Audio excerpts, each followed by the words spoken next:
So, this video is going to be a response to my previous video where I was talking about The Last of Us 2 not having multiplayer and how much of a disappointment that really it's when I heard that news. I was really I was planning. I don't buy too many games new, but I was planning on getting The Last of Us because it was a full experience. And that's what I felt about Red Dead Redemption 2. And interestingly enough, we're going to be talking a lot about Red Dead Redemption 2.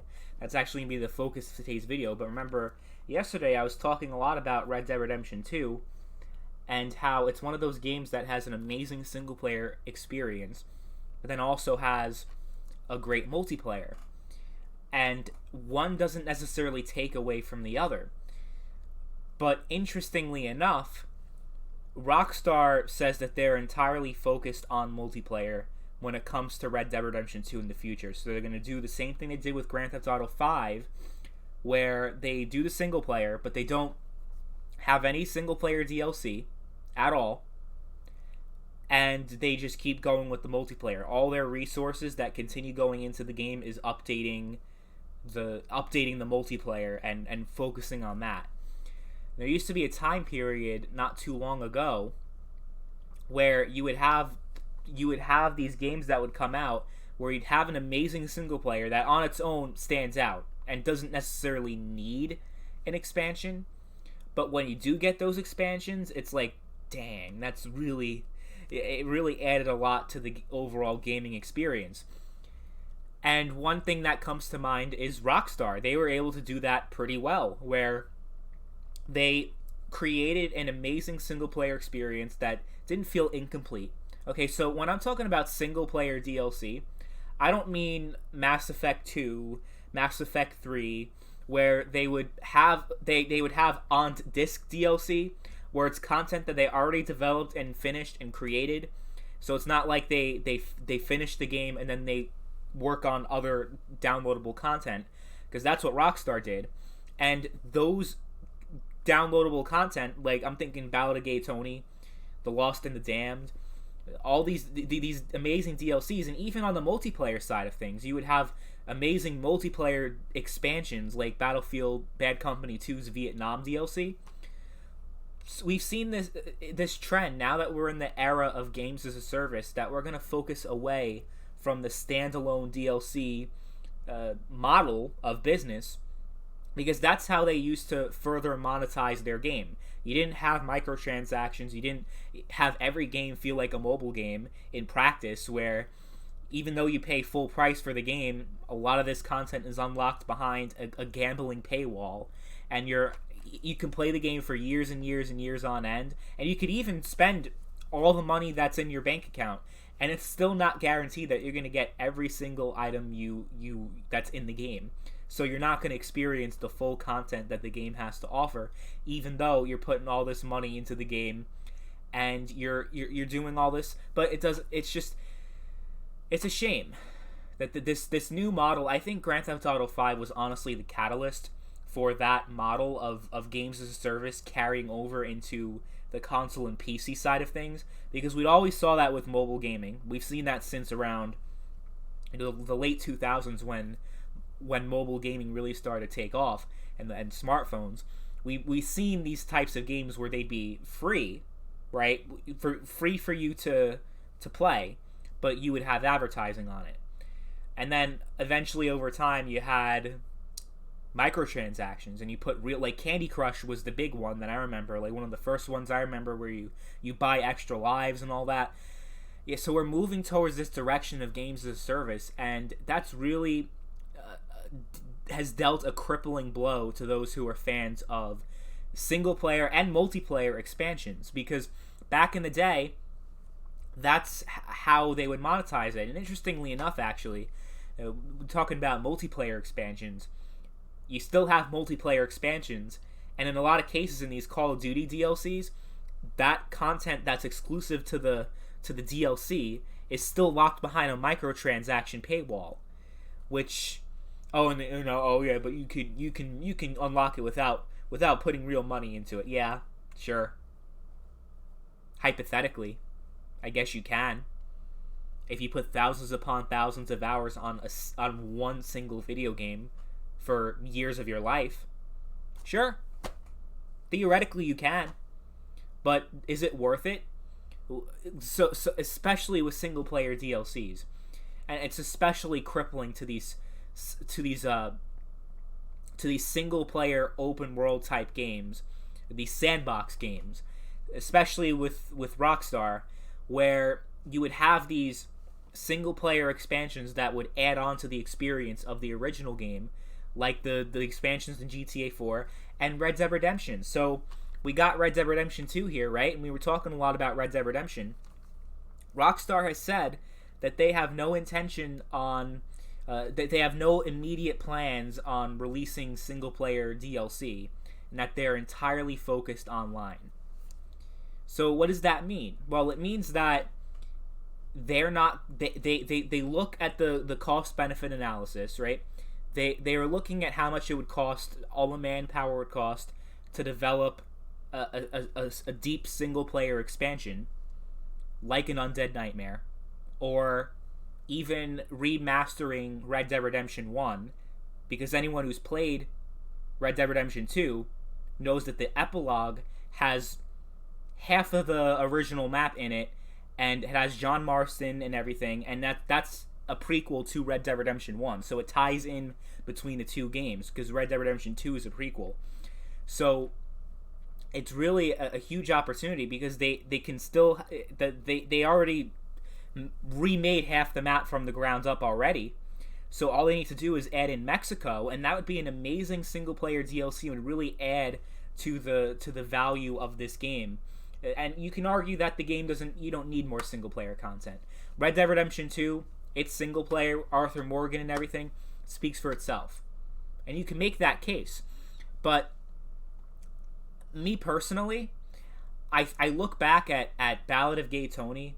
I look back at the Lost and the Damned, especially Undead Nightmare. I mean, that was an amazing. That was honestly one of the best DLCs I've ever played. But now we're kind of not having that anymore. Remember, GTA 5 was supposed to have this huge single player DLC, but we didn't get it, because why should they? If people keep putting money into their bank accounts with minimal effort, how much effort does it really... they have a team of like 5 people working on these multiplayer updates, right? It doesn't require a lot of manpower, it doesn't require a lot of resources, and most of the assets that are being put into these updates have already been created for a while. They're just putting it in now.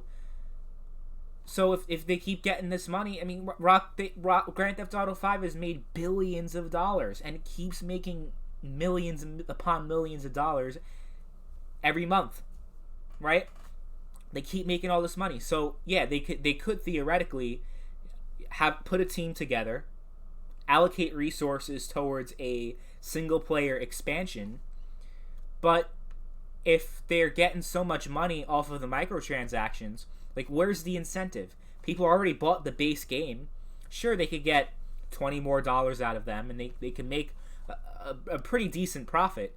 But keep in mind, back then you didn't have the whole games as a service model, so single player expansions is really the only way to continue to monetize the game, right? So you've seen a thing with Battlefield 5 where they've had all these expansions are free, right? And you don't have to have a premium pass.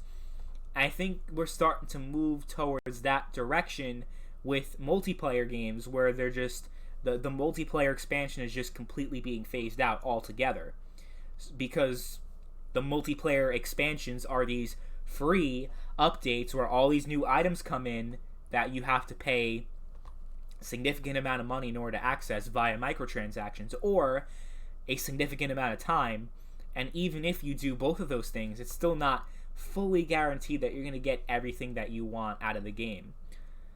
And it's just a sad thing with single player, especially people who aren't a fan of single player. Who aren't fans of multiplayer. Multiplayer expansions of Red Dead Redemption 2 means absolutely nothing to them. I'm sure a lot of people watching this video do not give a shit.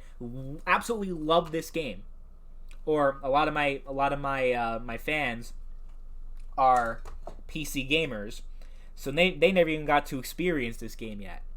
which is a damn shame. And there are rumors that Red Dead Redemption 2 is coming on PC, but it will be tied to the Epic Game Store. So a lot of people are going to be very upset about that. And that's going to be very interesting, that the whole online shitstorm about that. I love how all the things I've talked about lately just all go together. The Epic Game Store, about multiplayer games, and I was talking about Red Dead Redemption 2 yesterday and how it's an amazing thing where you can have an amazing single player and an amazing multiplayer, like how it can be done, but at the same time you lose out on the single player expansion, which honestly it's a damn shame. It's a damn shame. I always loved those single player expansions that always added something new, always provided a new dynamic to that game, and just completely changed the way that the game would be played. It sucks. It kind of makes me sad that's where the industry is headed. Never, like, the whole games as a service thing on its own is just, yeah, it's really hindered my enjoyment of video games over the years. I've made it clear that this is the worst generation that we've ever seen of consoles, and even the era of PC gaming. This is the worst. This is honestly the worst time period to be a gamer. Period. You know, you can make the argument that maybe it wasn't so good during the mid '90s when you started having all these crap consoles like the 3DO and Jaguar and all that. Or you can even argue that when you had the Magnavox Odyssey and those Pong consoles, everything was Pong, Pong, Pong, Pong, Pong. You know, that would be a pretty bad time period. But I still would argue that this is the worst generation that we've ever seen. It's the most underwhelming. Sure, you've had a lot of great content. You've had a lot of great games. But compare, like I've tried to explain before, compare that to the quantity, the ratio of quality games versus shit games or disappointing games. You know, compare the ratio of fantastic, amazing 10 out of 10 games to those games that are disappointing or just outright terrible. The ratio of great games to shitty games is much smaller than in the previous generation, where you just had amazing game after amazing game, and you've had a lot of disappointment, sure, but it doesn't feel like it's nearly as much as this generation, where everything's just a disappointment, which goes on to the whole thing about The Last of Us, and even this whole story. It's just, I'm just faced with disappointment after disappointment after disappointment, and yeah, I'm gonna be honest, I haven't been playing a lot of video games over the past few months, and that's honestly part of the reason why you haven't seen a lot of me lately on this channel, because this whole channel is gaming oriented, and if I'm not really that into playing video games, I'm sure as hell not interested in talking about them, right? So that's a lot of the reason why the channel's kind of been dead recently. But I hope that things get better over time. I do. But the way things are going, it's very underwhelming, and it's very disappointing, and I'm sure a lot of people can relate to that. But anyway, that's about it.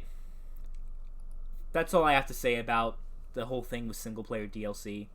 It's just a damn shame. There's so much lost potential there that you could have had. That's just not there, because I've always enjoyed single player expansions, and I always felt like it was worth it. Like I'm happy to pay $15, $20, even $30 for something that expands upon a game that I already love, but adds a completely new dynamic to it, like zombies in a western like that. It was just a cool, interesting, unique dynamic. And unfortunately, it seems like when it comes to Rockstar and when it comes to other developers that are focusing on the games as a service method of monetization, that you're not going to really see that type of experience anymore. That type of experience will no longer exist. And that's just depressing. It really is. But anyway, let me know what you guys think about single player DLC. Catch you guys later. Peace.